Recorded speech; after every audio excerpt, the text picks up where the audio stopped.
Alauna ng madaling araw nang naglalakad kami pa uwi. Galing kami ni Udong sa bilyaran. Napasobra kami sa paglalaro kaya inabutan kami ng hating kape. Napainom din kasi kaya nasarapan sa pagtampay. Hindi naman kami sobrang lasing at nasa katinuan pa naman pero may tama na rin. Sa paglalakad, hindi namin maiwasang di mag-ingay. Makukulit kasi kami kapag ka nakainom. Langya pare, yung asawa ni Ernesto, napaka-arte kanina. Akala mo naman sobrang ganda, maganda pa asawa mo dun eh. Sabi ni Udong sa akin. Teka, may gusto ka ba sa misis ko? Ang tanong ko rito. Sira ulo ka ba? Syempre wala. Sinabi ko lang kasi pangit ang asawa ni Ernesto. Sagot niya. Tawa lang kami ng tawa. Pero mga ilang sandali lang ay napahinto kami. May natanaw kasi kaming matandang babae. Kuba na ito. Puti na rin ang buhok. May bitbit itong basket. Pare, baluto. May pera ka dyan? Pahiram muna. Bili lang ako. Kinapakapapa ni Udong ang bulsa ko. 20 lang to. Pero sige, sa'yo na. Sabi ko naman.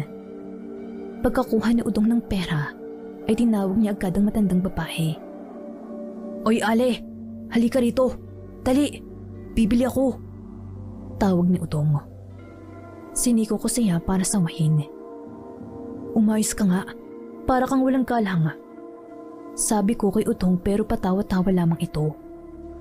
Ano naman, tendere lang naman yan ng balot.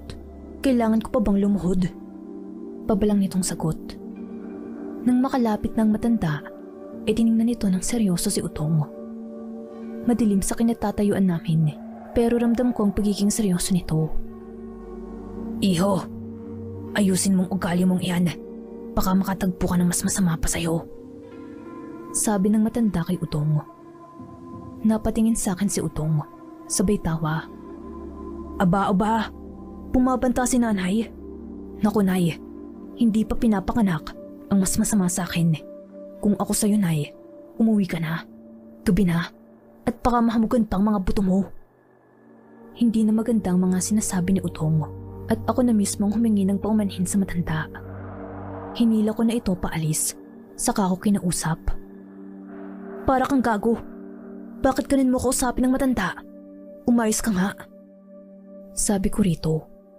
Normal na kasi kay Udong na may pagkamagaspang yung ugali. Pero ng mga oras na yon, hindi ko talaga nagustuhan ang ginawa nito. Nang tanawin namin ng matanda, nakita namin itong nakatingin pa rin. Kahit ilang metro na ang layo ng matanda, ay parang kinikilabutan ako sa di ko malamang dahilan. 3 araw ang nakalipas. Boy, nakita mo ba si Udong? 3 araw nang di pumapasyal dito sa bilyaran eh.